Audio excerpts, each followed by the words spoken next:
छोड़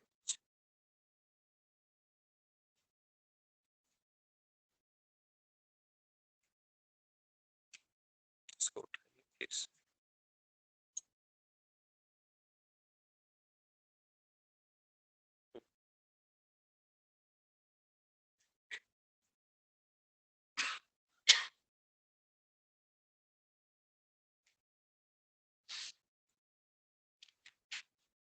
उठाओ बेटा इस साइड में।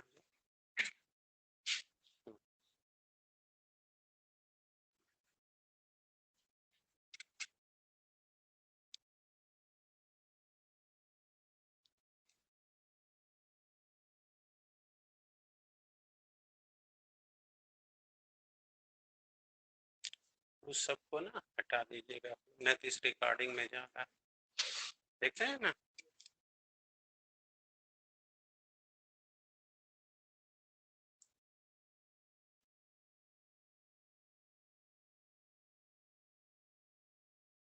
ठीक है, बैठ जाइए। चले बेटा, गुड मॉर्निंग एवरीबॉडी। चलिए अब हम लोग बात करेंगे, कल जहां तक बात हो चुकी है, तो कल आप पढ़ रहे थे एरर के बारे में, यही चल रहा था ना। तो हम लोग एरर सीख चुके हैं, किसी को कोई प्रॉब्लम। अब बात कर रहे थे कि किसी भी मापन में त्रुटि आती क्यों है। तो कल आपको समझाया गया कि 3 कारणों से आती है। कौन कौन 3 कारण है, सबको क्लियर है। अब हम आ गए थे काइंड्स ऑफ एरर, यानी कि त्रुटि के प्रकार। तो बेटा आपने सीखा कि त्रुटि 3 प्रकार की है। पहले को कहते हैं निरपेक्ष त्रुटि, सही है। दूसरे को बोलते हैं आपेक्षिक त्रुटि, आपेक्षिक। और तीसरे को कहते हैं प्रतिशत त्रुटि, सही है। तो अब हम आपको एक एक करके बताने वाले हैं। पहला कौन सा, तो कल का आपको एक बात याद होगा कि अगर हमें एरर लेना है तो पहले हमको उसका रियल वैल्यू पता होना चाहिए, फिर ऑब्जर्व्ड वैल्यू होना चाहिए। तो अब हमने रियल वैल्यू में से ऑब्जर्व्ड वैल्यू घटा दिया था, तो इसी को एरर कहा था। तो यही है निरपेक्ष। इसका मतलब ये आपको ऐसे ही आ गया कि किसी भी भौतिक राशि के वास्तविक मान और उसके प्रेक्षित मान या प्रैक्टिकल मान के अंतर को निरपेक्ष त्रुटि कहते हैं। श्योर, कर लीजिए।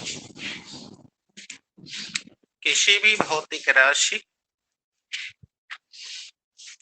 किसी भी भौतिक राशि,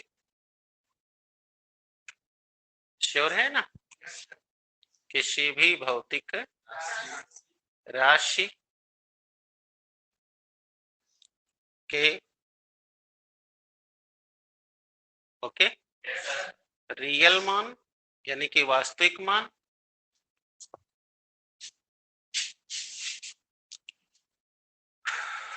वास्तविक मान तथा आप प्रेक्षित मान यानी ऑब्जर्व्ड वैल्यू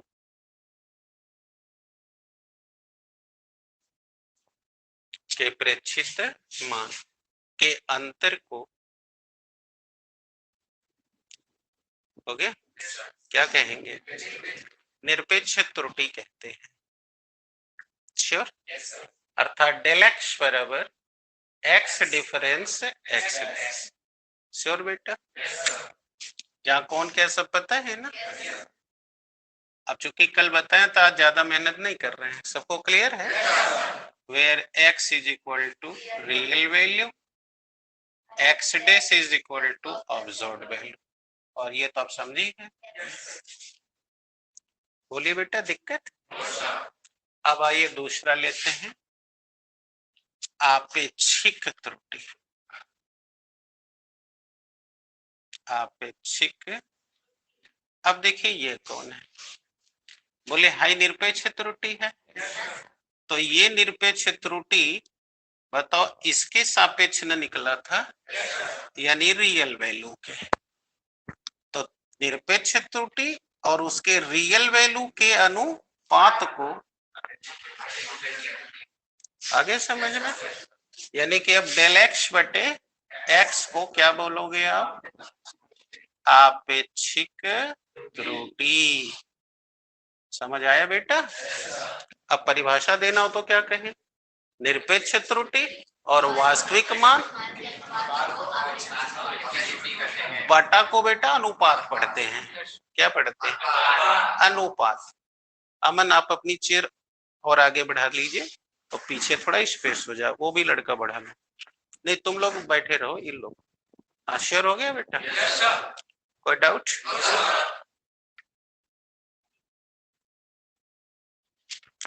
अब श्योर हो गया बेटा? तो बोलो निरपेक्ष त्रुटि और वास्तविक त्रुटि के अनु,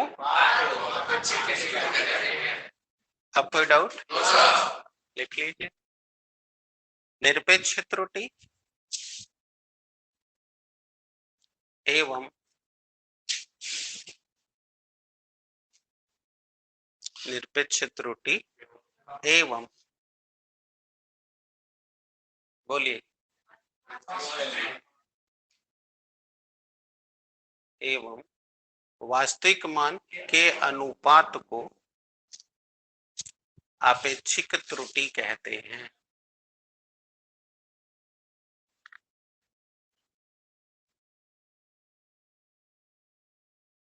अब सही है? तो बोलो अब परिभाषा से सूत्र बना सकते हो। अब देखो लिख दिया परिभाषा। अब देखो कैसे सूत्र बनता है। मैंने बोला अनुपात माने बट्टा, तो ये बोलो इसका क्या नाम बोला था मैंने, तो निरपेक्ष त्रुटि। अब देखो जो इसको कम समझ में आता उसके लिए बोला था निरपेक्ष त्रुटि और वास्तविक मान के अनु, बोलो क्या कहते हैं, आपेक्षिक त्रुटि कहते हैं। श्योर बेटा? तो निरपेक्ष त्रुटि को हम संकेत में डेल एक्स से शो कर दिए, अनुपात माने बट्टा, अवास्तविक को एक्स, और अब इसको ऐसे लिख के इसको पढ़ेंगे मॉड बराबर, आ गया? कितने को आ गया समझ में? श्योर? लिख लो बेटा, बना लो जल्दी से।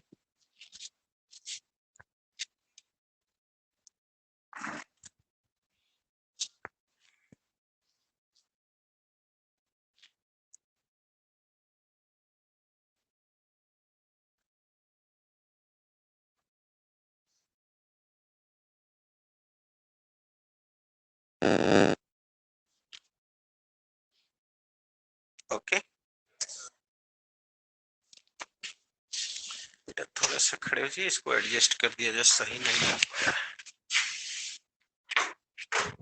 इसको उठाइए उधर से, इसको घुमा दीजिए।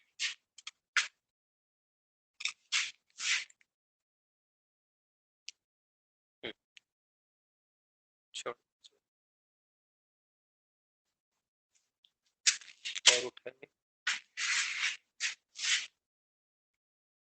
छोड़िए। अब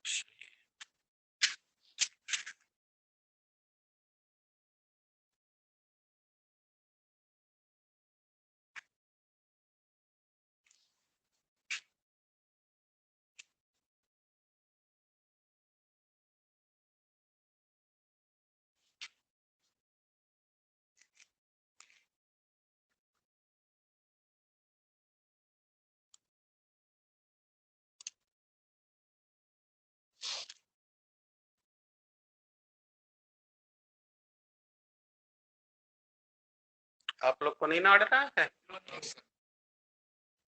अब सही है। पीछे वाले बच्चों को भी दिख रहा होगा इसमें। क्यों बच्चों, दिख रहा है? ये आंख बंद करके देख रहे हो? ठीक है, हाँ चलिए, हो गया।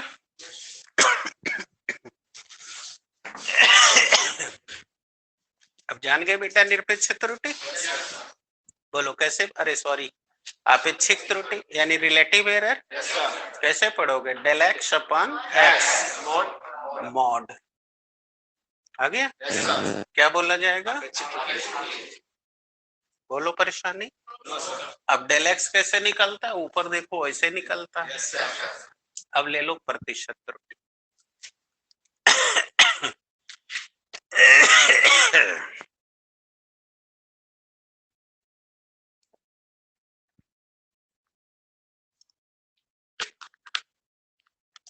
प्रतिशत त्रुटि। लग रहा है ऑफिस में छूट गई क्या? जल्दी जा रही है। बोलिए कौन सा बेटा? प्रतिशत त्रुटि। बोलिए क्या बोलेंगे? Percentage error. आया बेटा? अब आप लोग समझ गए होंगे, प्रतिशत का अगर आंकड़ा निकालना हो तो 100 में निकाला जाता है, बस हो गया। डेल एक्स अपॉन एक्स हो गया। अब इसी को तोड़ना हो तो तोड़ दीजिए। बोलिए डेल एक्स का मतलब एक्स डिफरेंस एक्स डैश बटे एक्स गुणे 100। आ गई? तो ये निकल गया परसेंटेज एरर। इसका मतलब कि आपेक्षिक त्रुटि में हम 100 से गुणा कर दें तो अब जो त्रुटि प्राप्त होती है, सही है ना? हेतना को बोलो, आप लोग क्या बोल रहे हो? अवमान क्या किया हूं? तो बन गया कि अपेक्षिक त्रुटि में 100 का जो मान प्राप्त,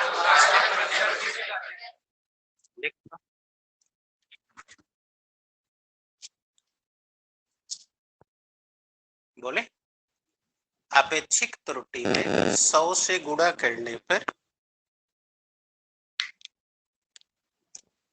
100 से गुणा करने पर जो मान प्राप्त होता है,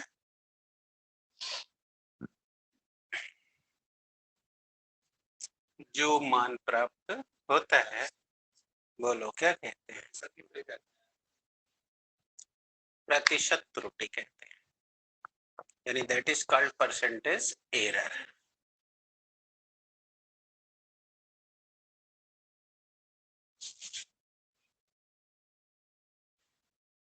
आगे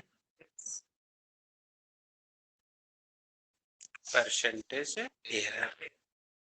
अब देख लो, ऐसे सूत्र बना लेंगे। Del x upon x mod 100, यानी जिस राशि का निकालना होगा पहले उसकी अपेक्षिक त्रुटि निकाल लो और फिर 100 का, और ऐसे mod del x upon x into 100, और उसको फिर उधर खोल के हल कर दो, सवाल लग जाएगी। कितने लोग को आ गया तीनों? अब श्योर है? अब चलिए, अब मैं चाहता हूं कि आप लोग, निरपेक्ष निकालना होगा तो क्या करना है, अपेक्ष निकालना है, प्रतिशत तो सब समझ आ गई।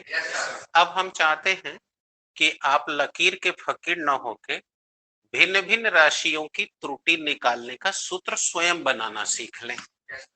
अब जैसे उदाहरण के तौर पे, ये मिटा नहीं रहा हूं, जैसे उदाहरण के तौर पे हमसे कह दिया क्षेत्रफल की प्रतिशत त्रुटि ज्ञात कीजिए।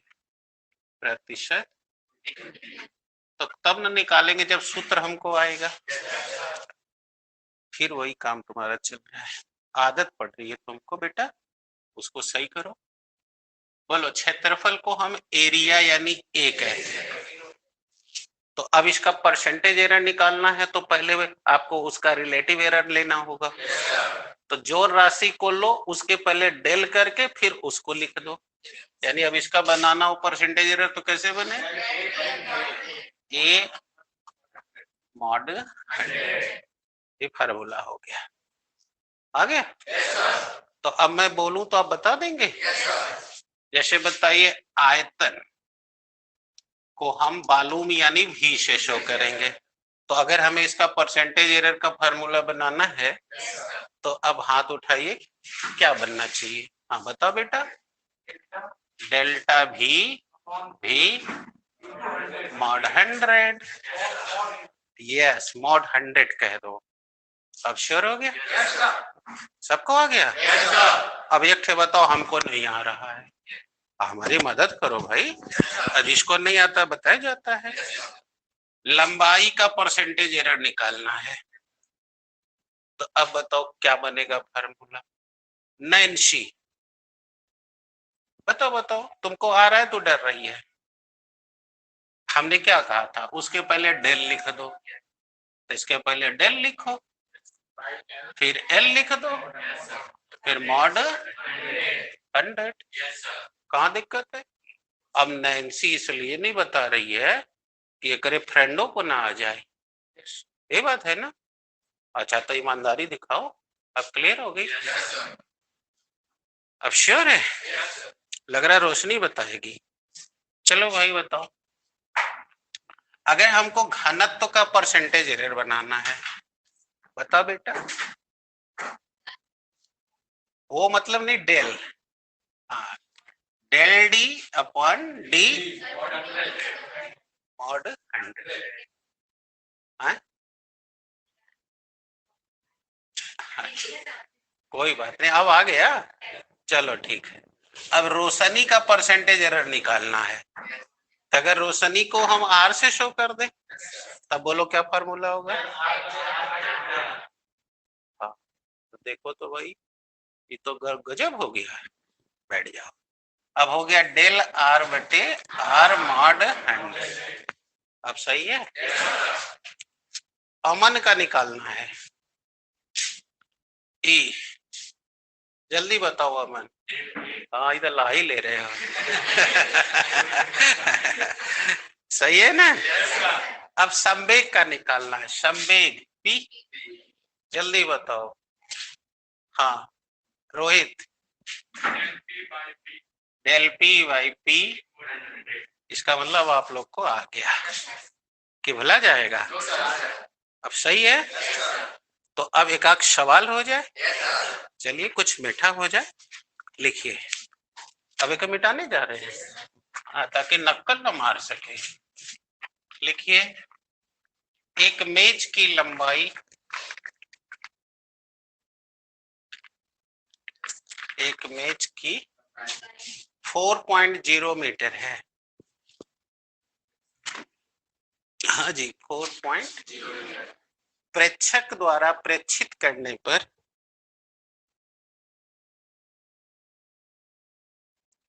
प्रेक्षक द्वारा प्रेक्षित करने पर इसकी लंबाई 4.1 मीटर प्राप्त हुई।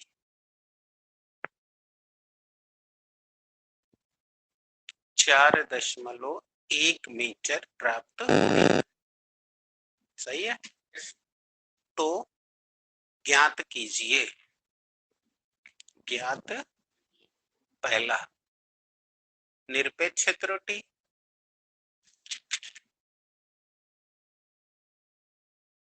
दूसरा आपेक्षिक त्रुटि, है ना? और तीसरा, हाँ इकट्ठे एक पर दो सवाल फेरी, है ना जी? यानी प्रतिशत त्रुटि। अब लगाइए अपना अपना।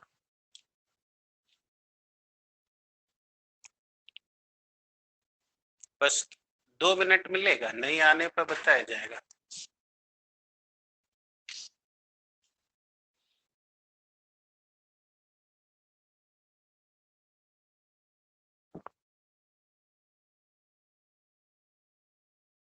कट रहा है?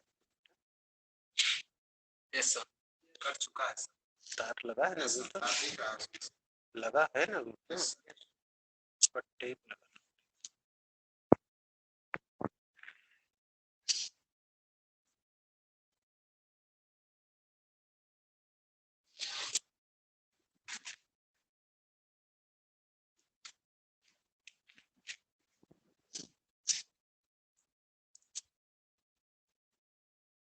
चले आइए, अब देखिए जिसका कहीं फंसा है तो देखेगा। चलिए बेटा, शशि पढ़ो बेटा। बोलो क्या दे रहा है? मेज की लंबाई, यानी हमको भौतिक राशि का पता चल गया। कौन सी है? लंबाई। बताओ कितनी है? अब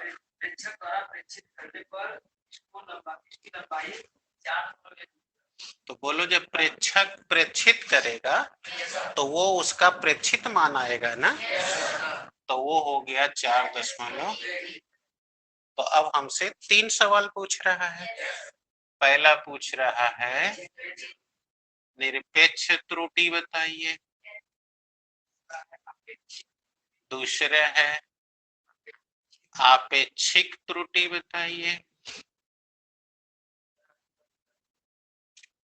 तीसरा पूछ रहा है प्रतिशत त्रुटि बताइए।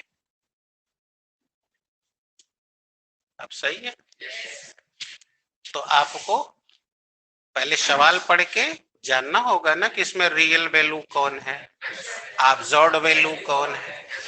तो बताओ, ये मेज की लंबाई इतनी है, ये तो नापा नहीं गया, तो इसलिए रियल है। यानी अब हम इसको अगर L से शो कर दें तो ये L बराबर हो गया 4 मीटर। और बोलो ये ऑब्जर्व कर दिया गया, तो अब ये L डैश हो गया। अब आपको जो पढ़ाया गया उसके हिसाब से जो ऑब्जर्व होगा उसको डैश करना है। अब क्या पूछा गया? तो आज ही परिभाषा पढ़ाई गई, तो लिख दें हम जानते हैं कि डेल एल बराबर एल डिफरेंस एल। अजय ने पढ़े कि वास्तविक मान और प्रेक्षित मान के अंतर को निरपेक्ष त्रुटि कहते हैं। तो डेल एल बराबर इतना के, तो बोलो 4 अब आपको पीछे दिन समझाए थे कि इसका मतलब है अधिक में से कम घटाना है, तो जब घटा दोगे तो बोलो 0.1 आ गया, तो आपका पहला आंसर निकल गया। तो अब आ गया निरपेक्ष त्रुटि। अब बोलिए दूसरा क्या पूछा गया है, तो वो भी आपको पढ़ाया गया आपेक्षिक। बोलिए क्या पढ़ाया गया? निरपेक्ष त्रुटि और रियल वैल्यू के अनुपात, तो डेल एल अपन एल। अब बोलिए डेल एल निकला हुआ एल, अब बोलो 1/40 मीटर, भाग दे दो। बोलो 0.10 नहीं जाएगा 0, 100।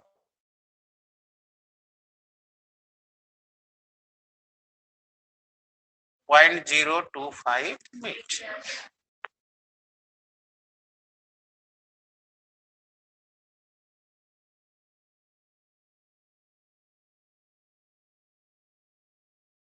बोलो, तो बोलो डेल एल कहाँ है? ये है 0.1 एल। एल ये है, एल देखो 4 है, यानी कि पूरा हम चाहे तो इसको हटा के लिख सकते हैं। बोलो 4.0 100, पूर्णांक बनाओ 1/40 100 कट 4 दूनी 8 4 पचे 20, यानी 2.5%। नहीं हो गया? अब जो बच्चा चालाक था वो ऐसे ना करके, बताओ इस पूरे का ही ना वो पूछ रहा है मान, डायरेक्ट लिख दिया 0.025 और उसमें 100 का गुणा करते ही 0.2 अंक भाग गया। तो इसलिए हमने बता दिया कि समझ आ जाए। अभी दिक्कत है? अब आप लोग अपना मिला लीजिए, लगा रहे थे तो उससे आपको पता चल जाएगा कि आपका सही है, सही सोच रहे हैं कि गलत सोच रहे हैं।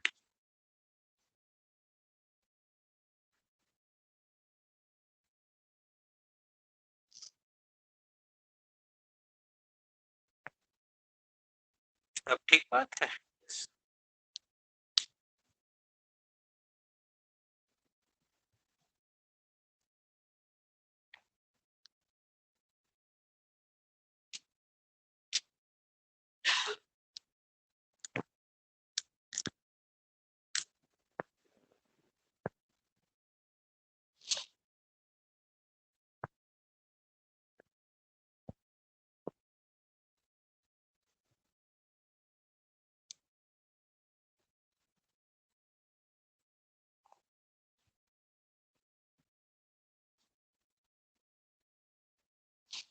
श्योर है? आप कोई डाउट है? तो बेटे अब आपका तीनों वैल्यूज आ चुकी है, कैसे करना है श्योर हो चुके? तो अब कोई दिक्कत नहीं ना आएगा कि अभी है मन में? अब नहीं है मन में तो अब चलिए एक सूत्र और बनाना बताने जा रहे हैं। जब सवाल आपका ये रहेगा कि कोई एक भौतिक राशि निम्न सूत्र से ज्ञात की जाती है, तब कैसे फॉर्म करेंगे? It's clear? तो हेडिंग दीजिए, हेडिंग दीजिए, यदि किसी भौतिक राशि का मापन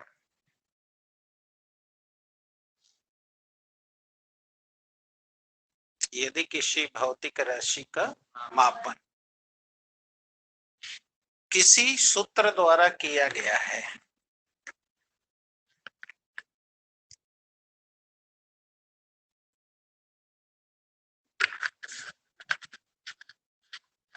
किसी किया गया है, तब उसका परसेंटेज एरर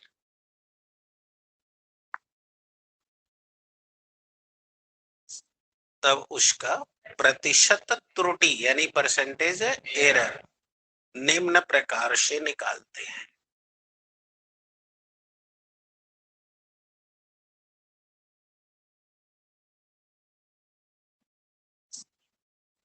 कैसे निकालते हैं? तो आपने लिखा निम्न प्रकार से, यानी कि अब हम आपको बताएंगे कैसे निकालते हैं, नहीं तो खोजेंगे निम्न का होता है।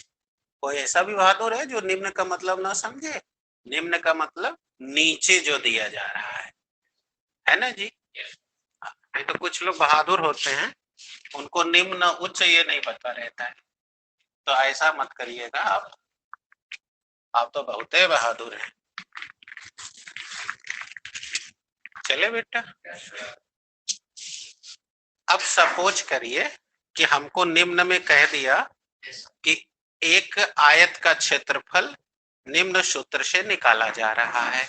तो आप लोग यहाँ देखिए, बोर्ड से मत हटिए, मत लिखिएगा।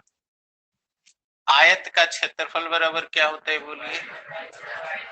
तो आपको समझाने के लिए लिख रहा हूं। तो अगर हम क्षेत्रफल को a से डिनोट करें, लंबाई को l से, चौड़ाई को, तो बोलो सूत्र क्या बन गया? a बराबर l इंटू बी, राइट?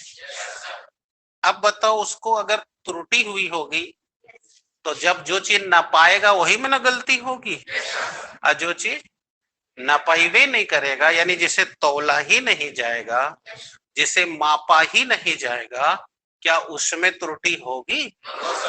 नहीं होगी। तो लंबाई नापने में, चौड़ाई नापने में त्रुटि होगी।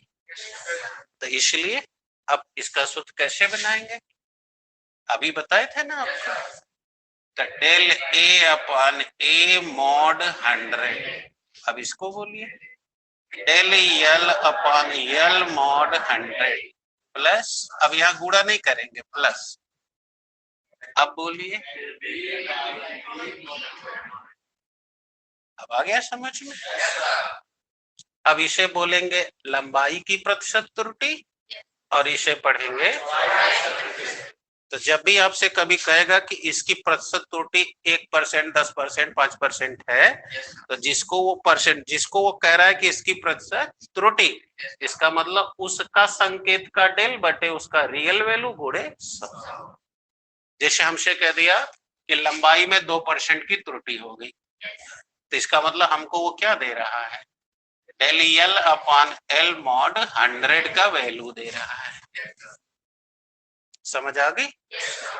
अब हमको कह रहा है चौड़ाई नापने में 4% की कमी आ गई, तो बोलो हमको वो क्या दे रहा है? मॉड 100 बराबर 4%। अब हम उसका सूत्र लिख के जब ऐसा बना लेंगे तो अब आप समझ गए होंगे कि तना को की जगह 2% लिखेंगे और दोनों 6%। इसका मतलब कि अगर इस सवाल में लंबाई नापने में 2% की त्रुटि हुई है और चौड़ाई नापने की, तो अब ये हो गया 2 धन 4 बराबर 6। तो एरिया नापने में कितने की त्रुटि होगी? 6% की। ये तो बड़ा कठिन लग रहा है, समझ आ गया? अब चलो बताओ, अब एक लड़का घन का आयतन नाप रहा है। किस चीज का? देखो, घन का आयतन। अब तुम लोग पढ़े होगे कक्षा 6 में, घन का आयतन बराबर भुजा घाते 3। अब मान लो उसकी भुजा x है, तो बोलो क्या हो जाएगा? और आयतन को v से शो कर दो। तो अब हमको सूत्र दिया है v बराबर x³। अब हम कह रहे हैं कि इसका परसेंटेज आयतन की त्रुटि बताओ। तब बताओ कैसे बनाए? v इज इक्वल टू, अब देखो ये घात को बाहर करो, 3। अब फिर ऐसे करो, डेल x अपन x मॉड, बन गया फार्मूला। आ गया कि आके भाग गया? एकदम पक्का। चलिए, बल को F इंटू F बराबर M में से नापा गया, तो अब बताओ इसका एरर कैसे निकालोगे?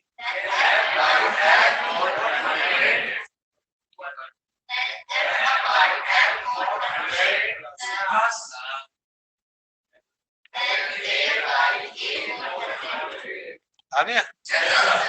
कितने को आ गया? एकदम पक्का? पक्कम पक्का। तो अब इतना तो उतार लो पहले। इसके बाद हम दूठे 100-100 ग्राम का सवाल दे रहे हैं, इसका बताना है कि कैसे निकलेगा। ठीक है? तो हाईकुल पहले उतार लो ताकि सूत्र वाला आ जाए। अब है दूठे का बनाना है, तब मान लेंगे आ गया, नहीं तो नहीं मानेंगे, है ना? हो जल्दी जल्दी करिए, नहीं तो कट्टी होने वाले हैं, जल्दी करिए।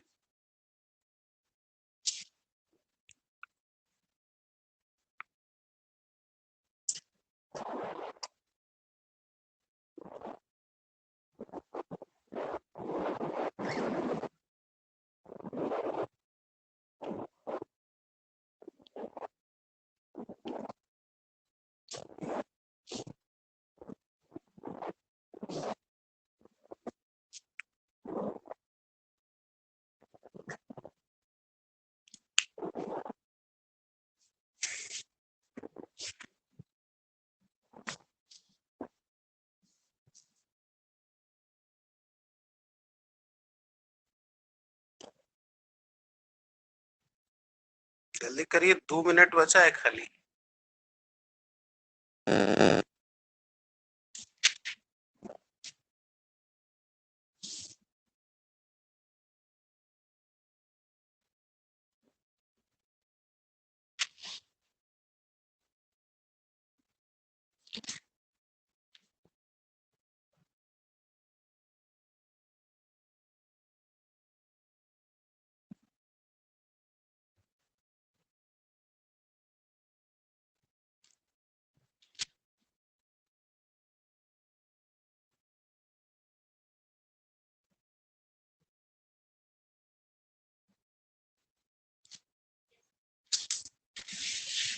चले,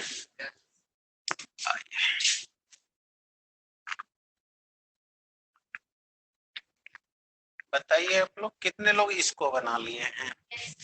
शाबाश। चल बेटा, रोशनी बता।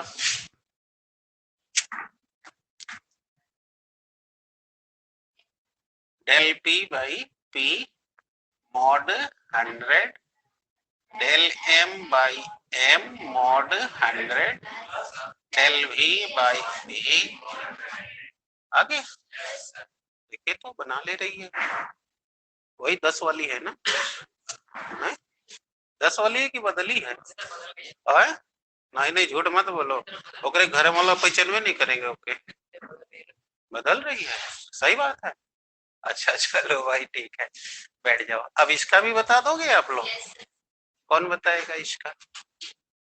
चलिए, अब इसका आप समझ गए। अभी मैंने कहा था कुछ लोग एक लेके चक्कर में पड़े हैं, कर का होगा, का कहा था, जो न पाएगा उसमें त्रुटि होगी, जो उसमें कौन सी का त्रुटि भाई? तो इसलिए अब ये हो गया डेल के ई बटे के ई मॉड 100। अब समझ गए? अभी तो नपाया ही नहीं, तब काहे का 1/2? कॉमन कोनो गलती ही नहीं होगी क्योंकि उसमें तो त्रुटि हुई नहीं। त्रुटि वो न होगी जो न पाएगा। तो 1/2 को नापे थे का तो खत्म। अब न पाएगा एम और भी, तो अब बोलो हो गया डेल एम प्लस 2। अब समझ आ गया? अभी कहाँ गया? गायब, क्योंकि उस डाटा में तो हमने नापा ही नहीं। जो नापेंगे उसमें ना गलती होगी। हाँ, तो जो नहीं नापाएगा वो खत्म। अब भुला जाएगा ना? कोशिश करो यार, भुलाएगा कहीं नहीं। अच्छा चलो, ऐसा नहीं कोशिश करना है। ओके, अब ठीक बात है। तो एक और बता दो, तुम लोग बड़ी हमको भुलवा रहे हो बच्चा जान के। एच बराबर 3/2 RT क्या लिखा हुआ है?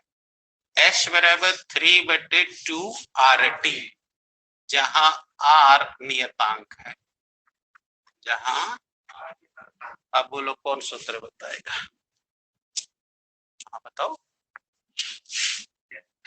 Del s upon S.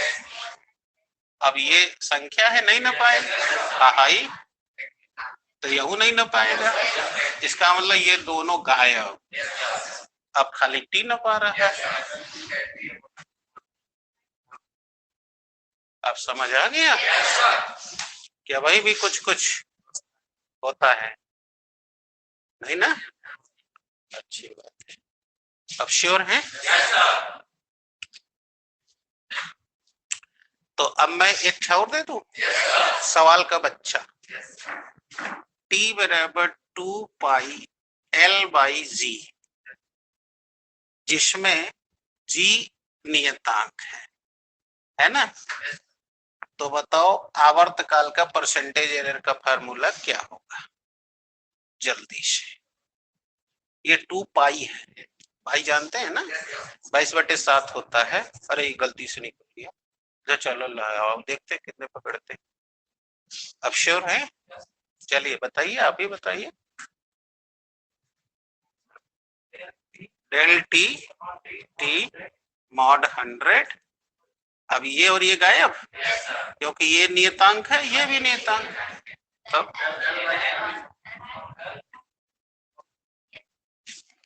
सही है कि झूठ है? कितने लोग को आ गया? सही, यानी अब आप लोग फार्मूला बनाने जान गए। तो 2-3 सवाल दे दे रहे हैं, घर जाके लगानी है, क्योंकि समय नहीं है। अब बाकी अब अगले दिन बताएंगे। अब याद रखिएगा कि ये परसेंटेज एरर जो आप निकालना सीख रहे हैं, इसकी जरूरत पूरे फिजिक्स भर पड़ेगी। तो जहां भी परसेंटेज होगा तो अब आपको बताया नहीं जाएगा, सीधे सूत्र बना के लगा दिया जाएगा। नकिया लीक कर रही है आपकी, तो ठोस दीजिए मन। हाँ चला जाए, करते हैं। आइए सवाल ले लीजिए घर के लिए। कहते हैं ना घरों बदे तो गठियाला AQ BQ बटे C²। बस एकदम बच्चा बच्चा है। दूसरा सवाल ले लो 100 ग्राम का। T बराबर AB² C³ बटे D। एक और दे दे, 2 पे 1 फ्री, 2 पे 1 फ्री। सही है ना? हाँ, मिठाई मांगते तो नहीं कहते एक और दे दो, तो ले लो मिठाई। बोलो F बराबर mv² बटे R। ठीक है? डर तो नहीं रहे हो ना इससे? जाओ मैथ वाली टिफिन कर ले, बड़ा मेहनत किए हैं कुल। खा पी के टाइट हो जाओ। तो क्या करना है पता हो गया ना? परसेंटेज मिटा दे। चलिए डॉक्टर साहब लोग बताइए कहाँ गाड़ी गई है? Asexual reproduction.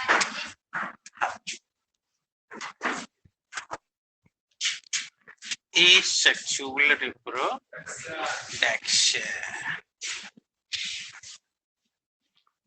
कल हम लोग वेजिटेटिव पढ़ लिए थे। अब आइए, वेजिटेटिव दो तरह से होता है, कल हमने आपको बताया था, भुला गया ना? ठीक बात है। अब सीखिए एसेक्सुअल रिप्रोडक्शन होता क्या है। हिंदी में बोलेंगे अलैंगिक जनन। अब इसको समझिए, इसी से पूछिए, इसे पूछिए हम आपके कौन हैं, तो ये कहता है सर हमारा नाम जनन है। तो हम पूछ दिए जनन का होता है, तो ये कहता है अपने जैसे संतान पैदा करना, है ना जी? ऐसे डायलॉग करिए इससे, तो ये आपको परिभाषा बताएगा। अब संतान कैसे पैदा करें, तो कह रहा अलैंगिक, माने ऐसे पैदा करें जिसमें दोनों सेक्स को आपस में मिलना न पड़े, यानी कि उसमें से कोई अकेला ही अपने जैसा संतान बना ले। ठीक है, तो इसका मतलब कि अगर संतान पैदा करने के लिए दोनों प्रकार के सेक्स की आवश्यकता न पड़े, तो इस प्रकार के संतान पैदा करने को हम अलैंगिक जनन कहते हैं। आया? अब जैसे देखिए, अब आप देखेंगे कि जैसे हम आपको समझाने के लिए बता रहे हैं, जैसे नेनुआ का पौधा है। अब देखिए एक ही पौधा से आप देखेंगे आज वहां एक फल आया, कल देखेंगे बड़ी फूल आ जाएंगे, फिर और फल आ जाएंगे। अब ये तो कभी आपने नहीं देखा कि नेनुआ में कोड़ा लग गया हो, नहीं ऐसा भी देखा हो तो बताएं, या इसमें भिंडी लग गई हो। इसका मतलब कि अब यह जो भी फल बना रहा है वह अकेले ही बना रहा है, और जो ये बना रहा है वो सब अपनी कॉपी फॉर्म कर रहा है, यानी फोटो कॉपी बना रहा है। अब ऐसा नहीं कि ये नेनुआ का स्वाद अलग होगा, हाई फर जाएगा तेकर अलग होगा, तो हाई 5 मीटर का होगा तो हाई 100 मीटर का होगा, ऐसा होता है क्या? क्लियर हो गया? समझ आ गई? तो बेटा इसका मतलब ये फोटो कॉपी बना रहा है, यानी इसमें जीन ट्रांसफर नहीं हो रहे हैं, इनमें वेरिएशन नहीं होगा। समझ आ रही है? इसमें विभिन्नता नहीं होगी, वो अपने ही जैसा फॉर्म करेगा। और आप देखो जहां दोनों सेक्स की जरूरत हो, जैसे आप अपने घर में देखो, माता पिता दोनों ने मिलकर हमारा निर्माण कर दिया। अब इस निर्माण में आधा योगदान फादर ने दिया, आधा मदर ने दिया, और अब बताओ आप 2-4 भाई बहन पैदा हो गए। अब आप अपने घर में झांक के देखो, आप जैसे हो वैसा आपका बड़ा छोटा भाई बहन है? नहीं होगा कि नहीं है ना? क्यों? क्योंकि उसके निर्माण में किसी एक का योगदान नहीं है, दोनों का है, अतः उनमें जीन ट्रांसफर हो रहा है, इसलिए वो ऐसा है, ये ऐसा है, ये कुछ वैसा है। जैसे आप अपने घर में देख रहे हो, आपका भाई बड़ा छोटा है तो उसका न रूप आप जैसा मिल रहा है, न गुण मिल रहा है, कि ना हो, सब में डिफरेंट है। जैसे अभी उसका उदाहरण बाद में देंगे, जब आओगी 12 में तब। अब जैसे हमने देख रखा है, इनकी बहन परसल हमारे यहाँ से पढ़ के जा चुकी है, अब वो जैसी है वैसी ये नहीं है, वैसे ही आप अपने में भी देखें, आपके भी भाई बहन है तो अपने घर देख ही न रहे हैं, और आप में आपको अपने भाई से या तो शिकायत है या तो प्राइड है। अगर उसमें बहुत गुण है तो आप कहते हो मेरा भैया ऐसा है, और अगर उसमें कोई गुण नहीं है तो क्या कहते मेरा भैया नालायक है। इसका मतलब दोनों के माँ बाप तो एक ही थे, लेकिन वो जीन ट्रांसफर से आया, अतः जो जीन एक्टिव हुआ वो एक्टिव जीन ने आपका कैरेक्टर बदल दिया। अंडरस्टूड? क्लियर हुआ? तो ये लैंगिक जनन हुआ, लेकिन यहाँ ऐसा नहीं है। इसी तरह ये एक और लेता हूं उदाहरण। आपने गन्ना देखा है? गन्ना, ऊख, बोलो वो पूरे पूर कटा के बोआता है। तो हाई बोल दो, देखना है मतलब कटहर आ जाएगा। हाई बोल देना मतलब भंटा निकल जाएगा। नहीं, इसका मतलब ये अपने ही कॉपी बना रहा है, इसलिए कि इसको किसी सेक्स की जरूरत नहीं है, वो अपनी बॉडी से बना रहा है, तो इसलिए अलैंगिक जनन होता है। अब समझे? तो ये मैं अलैंगिक को समझाने के लिए डिफरेंट डिफरेंट एग्जाम्पल दिया हूँ, बट हमारा इशू बैक्टीरिया से जुड़ा हुआ है। तो पहले हमने ये समझाया, क्लियर हुआ? तो अलैंगिक जनन वह जनन है जिस जनन में संतान पैदा करने के लिए नहीं पड़ती है। हाँ, इसे कहते हैं साहनी, जो फटाफट बोल दे, क्योंकि जो पढ़ेगा ना वो बोले बिना रह ही नहीं सकता है। तो कोई दिक्कत नहीं। अब समझ आ गई? जल्दी करिए। उस प्रकार का जनन जिसमें संतान पैदा करने के लिए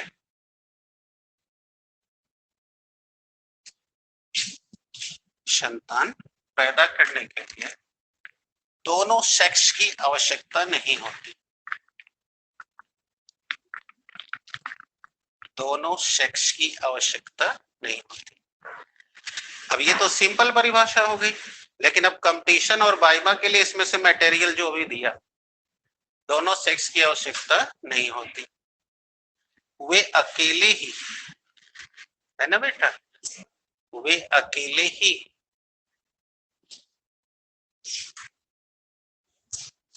हुआ संतान पैदा करने में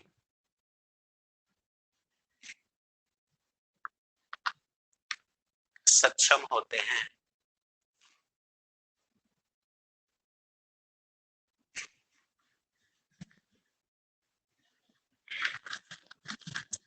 संतान पैदा करने में सक्षम होते हैं। बोलिए श्योर? वे अकेले ही संतान पैदा करने में सक्षम होते हैं। इसमें जीन ट्रांसफर नहीं होते। अभी बोला ना मैंने, इसमें जीन नहीं होते। वहां तो ट्रांसफर हो रहे थे ना, यहाँ जीन ट्रांसफर नहीं होते। ये बार बार उसी को रिपीट करते हैं, सही है ना? ये बार बार उसी को रिपीट करते हैं।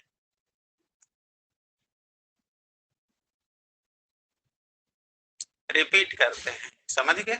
अर्थात जब एक ही जैसा कई प्रति बने ना, तो हम उसे जेनेटिक्स की भाषा में क्लोन कहते हैं। क्या कहते हैं? इसका मतलब ये क्लोन फॉर्म कर रहे हैं, अतः इससे क्लोन फॉर्म होता है, CLONE, क्लोन फॉर्म होता है। That's clear? अब जैसे तुम लोगों को समझने के लिए एक उदाहरण और दे देते हैं। जैसे मान लो तुमको अभी हाई स्कूल की मार्कशीट बोर्ड से मिल जाएगी, अब उसका फोटो कॉपी कराने ले जाओ, तो देखो उसका एक कॉपी करो, बोलो वो एकदम वैसा ही होता है कि बदल जाता है? वैसे ही होता है। दूसरा करा के चेक करो, शायद उमन 2-4 नंबर बढ़ जाए। नहीं बढ़ेगा ना? अच्छा, तीसरा कराओ, शायद अक्षर बदल जाए। देखो बेटा, ये लोग हमको भुलवा रहे हैं। अंकिता बचाना मेरे को। अब अगर हम चौथी बार चलो करा लेते हैं, अरे बहुत झूठे मत बोलो, हम इतना पैसा खर्चा कर रहे हैं, करे नहीं होगा। बेटा अब ऐसे डिस्टर्ब करेंगे तो कैसे चलेगा? प्यास लगे ना, खोल के ढक्कन पी के बस रख के फिर मुस्कुराइए, ठीक है ना? अब ऐसे हमसे पूछेंगे तब हम लेक्चर दे रहे हैं, बीच में घुसा दिए दही में मुझसे, तो गड़बड़ हो जाएगा। नहीं कोई बात नहीं, मतलब आप थोड़ा सा, ये छोटी क्लास नहीं है, प्राइमरी का क्लास नहीं है, तो आप थोड़ा अपने भी दिमाग से यूज कर लीजिए। अब देखिए तो पढ़ाई ब्रेक होगी ना, रिकॉर्डिंग भी हो रही, वही जा रहा है उसमें, तो क्लियर समझना पड़ेगा ना, तो थोड़ा सा इसको सेंसिटिव हो जाइए, राइट है? अब बोलिए क्लियर हुआ आपको?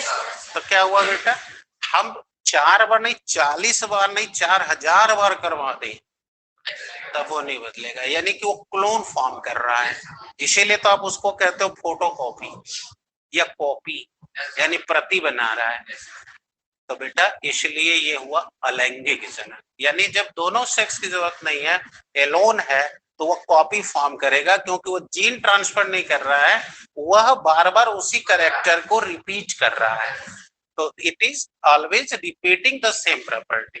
तो because of this reason we can say they are forming the copies, a number of copies, which is called clone. ये सब जितना बताया ना, ये सब किताब में नहीं मिलेगा, ये सब चीज कंपटीशन का है। तो इसलिए पहले ही बता रहा हूँ कि कंपटीशन वाइवा के लिए है। तो they are forming the clones, ये है एसेक्सुअल रिप्रोडक्शन। अब हमने एसेक्सुअल पर क्लियर कर लिया। अब आते हैं मुख्य विषय पर, हमें तो बैक्टीरिया का देखना था। तो बैक्टीरिया बेटा एसेक्सुअल रिप्रोडक्शन 4 प्रकार से करता है। हाँ, अब अपना सुनते लिखते रहिए, अब हम नहीं आपको लिखाते वाले हैं। हाँ, बैक्टीरिया अपना रिप्रोडक्शन एसेक्सुअली 4 प्रकार से करता है। बोलिए कौन कौन? पहला बाई एंडोस्पोर, बाई एंडोस्पोर यानी अंतः बीजाणु द्वारा, जिसको हिंदी लिखना वो हिंदी में लिखे। दूसरा बाई कोनिडिया यानी कोनिडिया द्वारा। तीसरा बाई जू स्पोर्स यानी जू स्पोर द्वारा। और चौथा बाई कौन हो गया? एंडोस्पोर, कोनिडिया, जू स्पोर और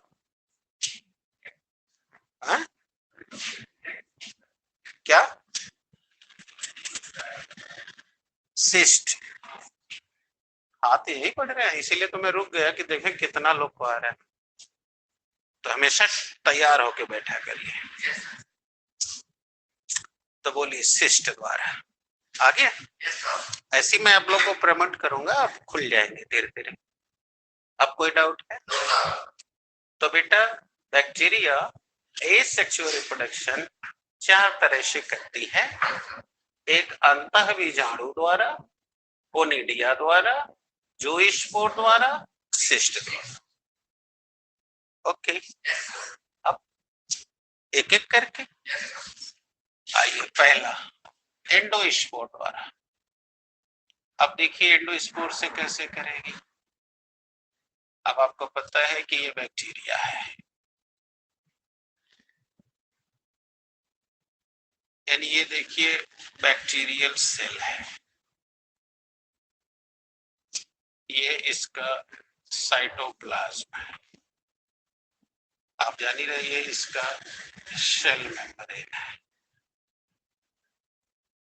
अब देखिए क्या कर रही है, आप बनाते रहिए ताकि मैं समय आपका ना रुक जाए। अब इसमें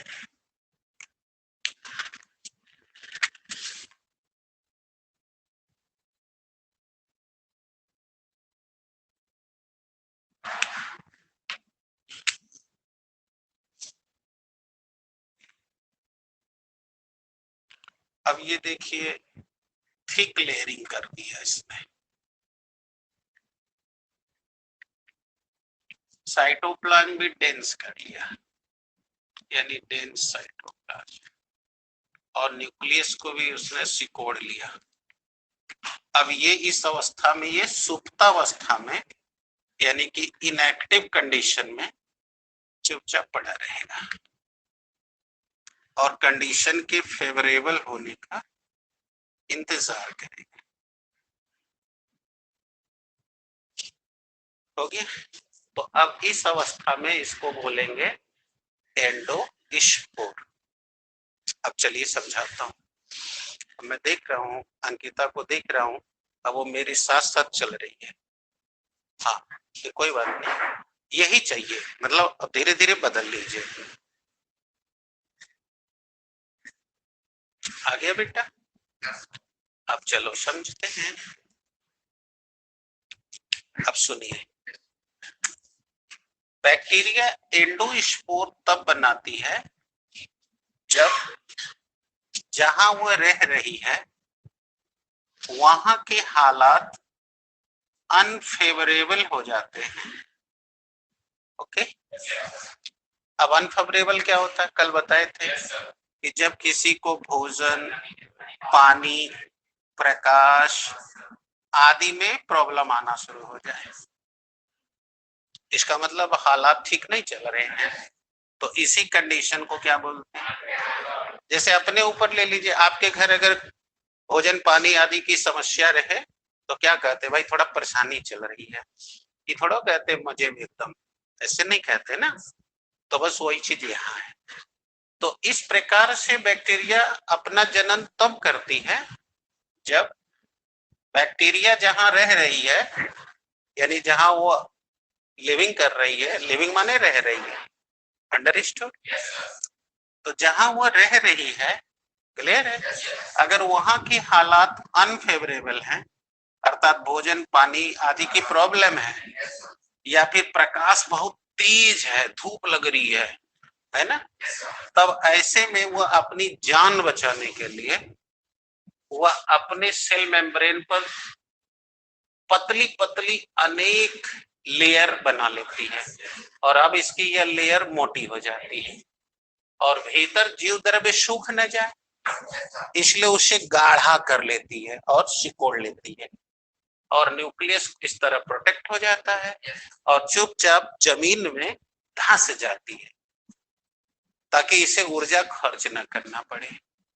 और इसी तरह सुप्तावस्था में, देखिए यहाँ लिखे ना, सुप्तावस्था में इनएक्टिव कंडीशन में पड़ी रहती है, और तब तक इसी तरह पड़ी रहती है जब तक फिर से कंडीशन फेवरेबल, और जैसे ही फिर फेवरेबल हो जाता है तब ये फिर से वातावरण से नमी पानी ले करके अब फिर से ये लेयर गायब कर लेती है, फिर इसका डेंस वाला फिर से हल्का हो जाता है, फिर न्यूक्लियस डिवाइड हो जाता है और फिर अनेकों स्पोर बना लेता है, और फिर इसकी बॉडी फट जाती है और ये सब स्पोर बाहर आकर अब एक से बताओ अनेक बैक्टीरिया बना लेते हैं। ठीक है, इसी को कहते हैं एंडोस्पोर। अब परेशानी, अब आइए दूसरा सीखा जाए, कोनिडिया।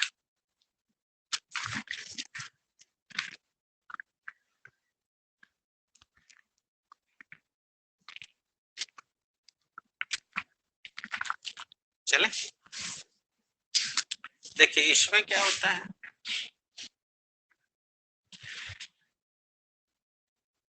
कोनिडिया। देखिए इस प्रकार से जो जनन है वह प्राय राड से बैक्टीरिया करती है। आप पढ़े थे ना बैसिलाई बैक्टीरिया, अभी हाल ही में पढ़ाया गया है। हाँ, जो पढ़ेगा उसी को आएगा। रॉड शेप्ड बैक्टीरिया करती है। अब देखो कैसे करती है, आपको पता है कि ये बैक्टीरिया बेलनाकार होती है।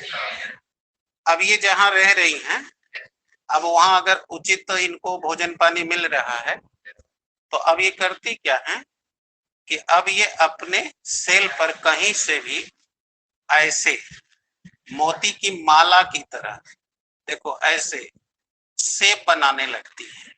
देख रहे हो, देख रहे हो मोती के माला की तरह, ऐसे मोती का माला देखे है ना, ऐसे ये बनाने लगती हैं। इसी रचना को हम कोनिडिया कहते हैं। क्या कहते हैं? और जब ये बढ़ जाते हैं तो ये अपने ही वजन से टूट जाते हैं। अब जितने में टूटा, अब हर एक कोनिडिया फिर से एक नया बैक्टीरिया बना लेगा। तो इस तरह आप समझ गए, बड़ी तेजी से संख्या बढ़ा लेंगे सब। क्लियर हो गया? तो यही है कोनिडिया। कठिन लगा? फिर सुन लें। इस प्रकार से अलैंगिक जनन उन बैक्टीरिया में होता है जो बैक्टीरिया रॉड शेप होती है, यानी बैसिलस प्रजाति की है। तो ये बैक्टीरियों को जब प्रचुर मात्रा में फूड मिलता है तो अपनी जनसंख्या तेजी से बढ़ाने के लिए ये सेल अनेक छोटी छोटी गोलीकार मोती के माला जैसी रचनाएं बनाने लगती है, देख रहे हैं, और इसकी एक चेन बन जाती है और फिर ये मदर बॉडी से फूड लेकर के आकार में बढ़ती हैं और टूट जाती हैं।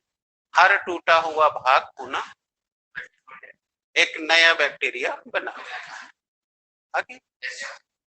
इसी को कहते हैं कोनिडिया द्वारा जनन। क्लियर हो गया। अब अगला जो है, अगला जो आपने